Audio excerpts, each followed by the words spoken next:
roaring plenty. "Look out!" screamed the boatswain, desperately pointing. Inez spun on her heel, her eyes widening as she saw the huge tentacle hurtling directly towards her. Time seemed to slow down for a moment, and she found herself staring at the thick, blue-green arm as it arced through the air. It seemed as thick as a barrel, and lined with ugly, bowl-like suckers the size of dinner plates. Frantically, she threw herself to the deck, just in time for the arm to scythe through the air above her. A moment later, and she would have been fish food. "Fire those damn ballistae!" she screamed at the crew as she scrambled back to her feet. "Aim for the eyes!" she ordered. It was the one spot on the monster that was said to be vulnerable. They needed to drive this monster off now, otherwise they would all be fish food. Another pair of tentacle-like arms emerged from the dark waters, curling sinuously over the sides of the Dawn Treader. Most of her crew were able to dive out of the way, but young Carlos was paralysed with fear as the tentacle swooped down and sucked him up in its foul embrace. He let out a short, desperate scream for help, and then he was yanked unceremoniously over the side to disappear beneath the raging waters. Two of her crew raced to the side as if they were thinking of jumping over the rail to try and rescue the deckhand. "Forget him!" she barked at them. "He's dead already! Get back to your station now, or we'll all join him!" "Semrus," she whispered to herself, "if you're listening right now, we could really use some help." "Captain!" stammered the boatswain, his face blanched white, his hand raised, the finger pointing away to port. She followed the line of his finger until her eyes alighted on the shape of something massive, speeding through the water towards the treader. Something had broken the surface. Something indescribably huge, so big she would have thought it an island, but for the way it was knifing through the waves towards the helpless caravel. "Lingbacker!" the boatswain mouthed, the name of the infamous and entirely mythical sea monster said to hunt the Sea of Steel falling from his fearful lips. At that very moment, the dark, brooding skies were lit by a crack of lightning. A moment later, there was a rumble of thunder, and then the wind exploded with rain as the storm that had been threatening all day leapt into existence. Overview. Last season, Rhiannos, the regent of the Eternal Sea, announced the beginning of a great race to visit the four corners of the known world. Having been challenged by the Summer Archmage, the Lightning Fish agreed to hold a contest, a race, but one unlike any other. Rhiannos has no interest in seeing who can be the fastest, so this race is one filled with peril and calamity, where nobody will know where they're going, how they're going to get there, or if they will even survive. Hundreds of fleets from across the Empire have taken part in the first leg of the race, titled Into the Unknown. Following directions provided by heralds of Waverider, they have set sail on a perilous journey into the unknown. Oddly, for a race, it seems no two fleets have been sent the same way. Some report sailing beyond the lands of the Yarmish princes in the Sea of Steel, while another found themselves adrift in an ocean clogged with seaweed far to the south. The heralds confirm that this is nothing to worry about. After all, you can't all race to the same place because then everyone would just be doing what the other people did. And where would the adventure in that be? What has been a little more worrying for some captains has been the dramatic encounters with dread sea monsters, desperate pirates, devastating storms, and deadly whirlpools. Thus far, nobody has reported that their fleet has been lost with all hands, but given how dangerous the journey into the unknown has been, it is surely only a matter of time. With the first leg complete, it is time for those captains brave enough to dare the second leg to make a choice. From here to there. Thus far, there has been precious little reward and very little sign that Rhiannos is actually timing anything.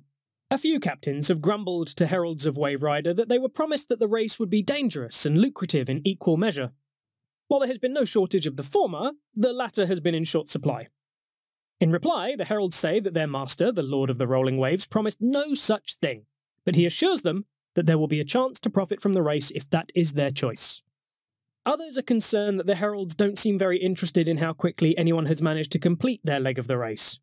How will Rhiannos know who has won the race if he doesn't know how fast anyone has gone? The heralds appear equally bemused by these questions. Lightning Fish said, "The winner will be the captain whose crew have the best time over the 4 legs of the race. Why in the 7 seas would it matter in the slightest how fast you were going?" However, now that the second leg is about to begin, each captain who remains committed to the race must make a choice. Turn to starboard, where treasure lies, turn to port, where the great unknown will reveal itself, or sail straight on for fame and glory. From here to there. Participants continuing in the Great Race must choose one of 3 destinations. Now that the race has begun, it is not possible for other participants to join. This season, each captain taking part in the race will have a choice of destinations. The location they choose will determine the outcome of the race, at least for them. There are 3 possible expeditions captains can choose between them. Widdershins by Riches. Captains sailing Widdershins by Riches will benefit from Sular's Promise. Thus far, the race has offered little in the way of opportunities to profit. Most vessels have been focused on trying to follow the Herald's instructions as quickly as possible, which means sailing lightly. There have been chances to trade, but the damage from the storm and sea monsters they've faced has taken whatever money they've earned from the trip. Can they afford to keep sailing, they ask? The Heralds of Quicksilver are inscrutable, saying only that the adventure is its own reward. But Rhiannos understands the lure of fabulous wealth, the excitement of claiming an incredible treasure, the awe of running your hands through jewels the size of mussel shells, of digging up buried treasure, or better still, burying your ill-gotten gains. The lust for riches is at the heart of many a great adventure. Those captains who joined the race seeking to make their fortune should set their course Widdershins by Riches. Doing so will categorically ensure that they will not receive the fame and glory of being crowned the winner of the race, nor will they experience the thrill of discovery. But what it will mean is they return home richer than they left. Where other ships may come home battered by storms with masts shattered, sails torn and hulls holed, those who turn Widdershins by Riches will find that every leg of the race from here on brings them gold in abundance. Captains who choose to sail Widdershins by Riches will find their rewards are even greater if they benefit from the Sular's Promise ritual enchantment. Deosil to Mystery. Captains sailing Deosil to Mystery will benefit from the lure of distant shores. Those who have completed the first leg of the Grand Race have completed a dangerous journey to far-off lands, but none have yet gone where no sailor has gone before. The lands your fleet has visited have been well known to Imperial captains. The course you plotted is on the charts, a part of the known sea lanes. There have been plenty of opportunities to take the road less travelled, but each time Rhiannos' heralds have urged your fleet to stay the course. Will the other legs follow the same course? The heralds of the Dancing Merlin are ineffable, saying only that the nature of the race itself is the mystery. But a truly exciting journey is one that takes you into the unknown, the lure of the open sea, of wondering what strange lands lie beyond the horizon. Is the real lure of distant shores the burning desire to know what is out there? The thrill of discovery, the excitement of the unknown, to journey in hope that you may find something no vessel has found before. Those captains who joined the race seeking to discover new lands, to explore the world and fill in the details of those ominously blank charts should set their course Deosil to Mystery. Doing so will categorically ensure that they will not receive the fame and glory of being crowned the winner of the race, nor will they return laden with riches. It will be an arduous race, but those who sail in search of mystery will eventually return with something no Imperial sailor has had before. A chance encounter with the inhabitants of a strange land, a map of parts of the world that have never been seen before, a meeting with a strange new herald. When their ship finally limps back into port, they will not be the first nor the richest, but those who turned Deosil to Mystery will return with a true treasure, a piece of the unknown. This option is not profitable, but captains who choose to sail Deosil by Mystery will find their meagre rewards are supplemented if they benefit from the lure of distant shores ritual enchantment. Straight on for glory. Captains sailing straight on for glory will benefit from winds of fortune. It is not yet clear who is ahead in the Grand Race, nor who is falling behind. It is hard to tell who's winning when every fleet is going in different directions. Almost no fleet returns swiftly, but some arrive back at port a day or two before the other competitors. Are they winning? The heralds of the Azure Seabird give no answer, saying only that glory and renown are the 2 faces of adventure. The Eternal knows that to race is to dream of being first, to don the victor's laurels, to mount the winner's rostrum, to achieve fame and glory as you stand above all others. Every captain has piled on the sail, hoping to make the best time, but who knows how Rhiannos is judging the race? How to know if you're going to come first? Those captains who joined the race dreaming of the glory and renown that will come to the winners should sail straight on for glory. Doing so is the only way to have a chance of being crowned the winner of the race and claiming the glory associated with the triumph. They will return poorer than they set off, and they will not have explored the unknown. But those who sailed straight on for glory can dream that the victor's laurels may yet be theirs. This option is not lucrative.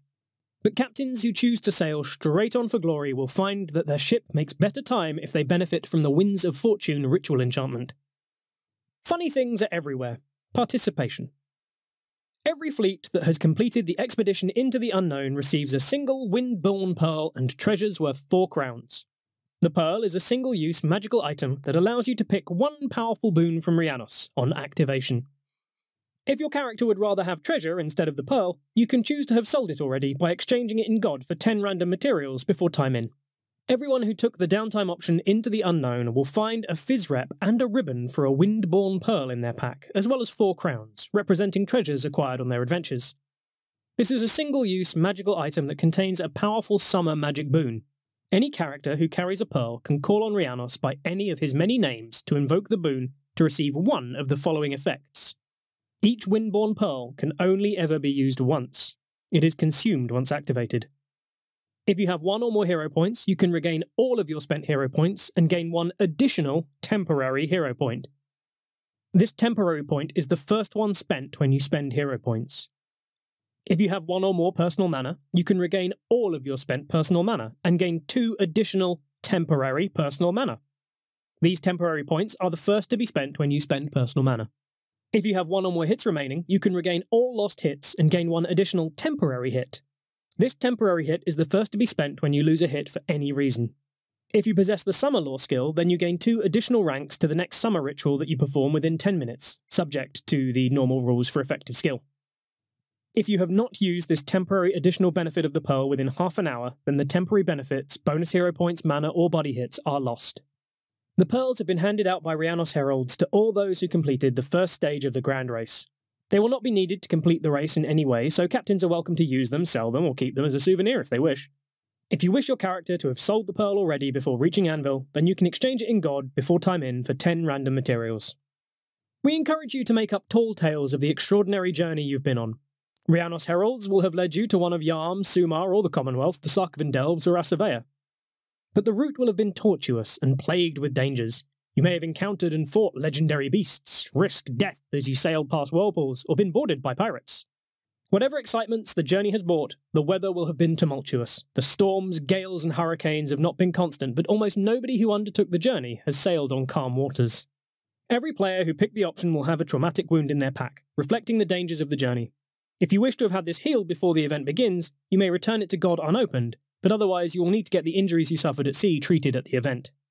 For further reading, please see the page on Rhiannos, the page on fleets, or the Famine and Feast 386 YE Summer Wind of Fortune marking the start of the race.